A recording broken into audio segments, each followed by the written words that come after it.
I am really excited. Usually I like prepare these and I have a script, just to like make it feel special. But I want to talk about my business. So I just got off a call. I wonder if my eyes are wide. I just got off a call with someone named Paul Baker. He is a small business owner in the Fargo area.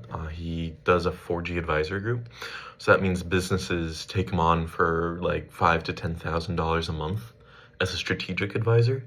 And so he wants me to work as a specialist. So I'm going to be making him software. He asked me to make him a proposal. I asked for a 4,000 monthly retainer with a percent of, I'm not sure what you call it. I got to do research, like a percent of the profits slash equity on our thing.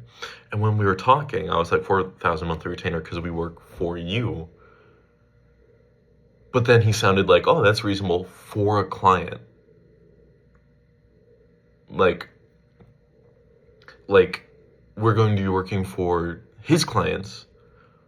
And so if we get two, that's two 4,000 monthly, that's $8,000 a month. That's like almost six figures. Oh, my heart's racing. Okay, I'm so excited. I'm pumped. And I got that going, but I want to talk to you about, I suppose, the company. So MooreAI, I've showed you some of the stuff in the websites and the marketing, but originally how it started was I was working at Bytespeed. That was my first job. I built computers. So I would come in and every day they would show me these PCs and the parts, and I would just build them, work them, build them, work them, build them, work them. Because when I got to college, I was like, I need something in the field. I don't care what it is. I need something in the field so I can get a good job one day.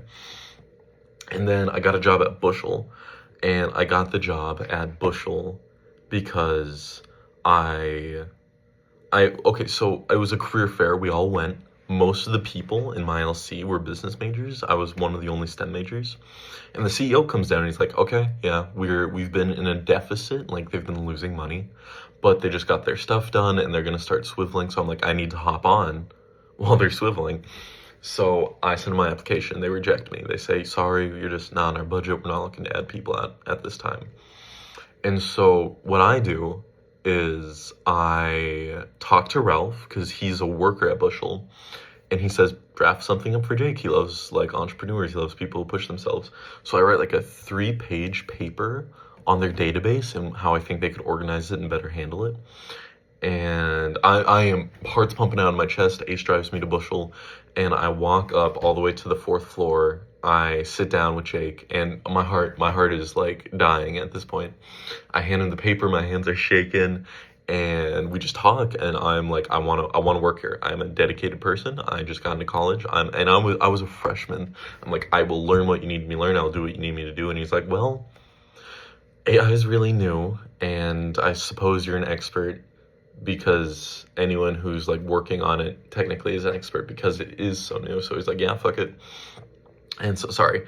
So I meet with the CTO, this guy named Randy. Jake Jornsted's the CEO of Bushel.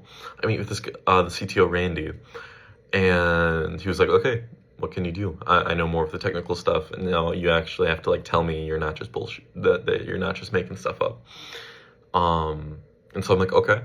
I show him an AI I have on LM Studio, an application on my computer that I was using for some research. But I show him, nope, I'm not connected to Wi-Fi. You can ask it anything. And it was like, oh, okay. And then I made the software for a project where it was for databases. So it's working with like data in my SQL code. But I had this like whole data file which looked very impressive, but like technically wasn't that complicated, but looked impressive. And I hit generate, and it showed him a topical map, and he was like, oh, this guy's awesome. I got lucky. But they put me on, and I'm working at Bushel. And sorry, I'm getting ahead of myself. I'm just yapping because I don't know, I suppose that's the purpose of why I'm doing these, I don't get a yap to you in person, and I don't know, I feel like it's personal. So I'm working at Bushel, and going back to the original story, Ace is like, I should make a business card. I'm like, okay. So I'm like, what would be a fun business name? I'm like, MooreAI. My last name, MooreAI. It's a pun, and our slogan would be like, more is more, because my last name is Moore and it's a quality thing. And so I make it just for like the fun of it. And I show people, I'm like, maybe this could go somewhere. So I talk with this guy, David Bowl, that didn't work out because I think his business is failing. He's the CEO of Handoff. Handoff. If you look up Handoff Fargo, it might show up. Or they went bankrupt. But I talked to him, and that got me in the headspace of, okay, I can ask people for money, which I'm still not used to. But that didn't work out. And I was at that point, I was working at Bushel, and I was incredibly grateful. I was meeting some amazing people, and MSUM, I think their marketing team was like, okay, we got to convince people to come here, and then we know what we're doing with AI. They have no idea that they know what they're doing with AI. So they asked, hey, can we write an article about you? So they write an article about me. And the guy I just talked to, Paul Baker, he saw that article. He reached out to me. We talked. He liked our talk. And I was like, I want to work for you. And asked for a $4,000 monthly retainer for like 10 hours a week, 40 hours a month. And I just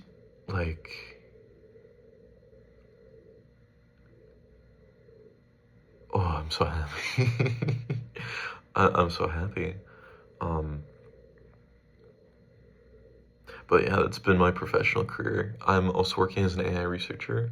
This semester, honestly, has been rough. I usually like to brag about my grades. I'm not going to be failing anything, I hope.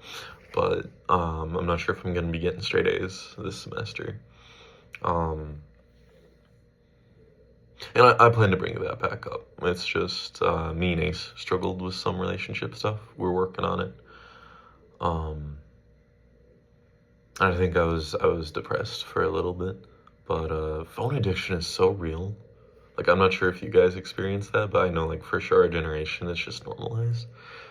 But, like, it's a genuine struggle walking to classes and, like, going to the bathroom without, like, having my phone on me. But as I've been doing that, I'll lay in my bed for 30 minutes because I want to go on my phone and I don't want to do anything else. So I'm like, I can't go on my phone. I'm just going to lay down until I get bored. But I've been really productive. I'm hoping by Christmas or whenever I see you guys, I've been working out. I'm getting that back a little bit, losing the chub. God, I can't believe I'm doing it. I could just have a business. An advisory group, like an investment group, reached out to me. Like, what if I just sell the company? Like, one day, what if I just sell it for like $2 million and I live the rest of my life drinking mojitos on like a Hawaiian beach? Whew, and I'll get you guys like top tier retirement home. Oh God, this is awesome. Yeah, I didn't really have a script or anything planned for this, so it's been kind of a ramble. Love and miss you guys. I'm gonna upload our interview to YouTube, show it to some buddies who I run the business with, and yeah, fingers crossed we sign them.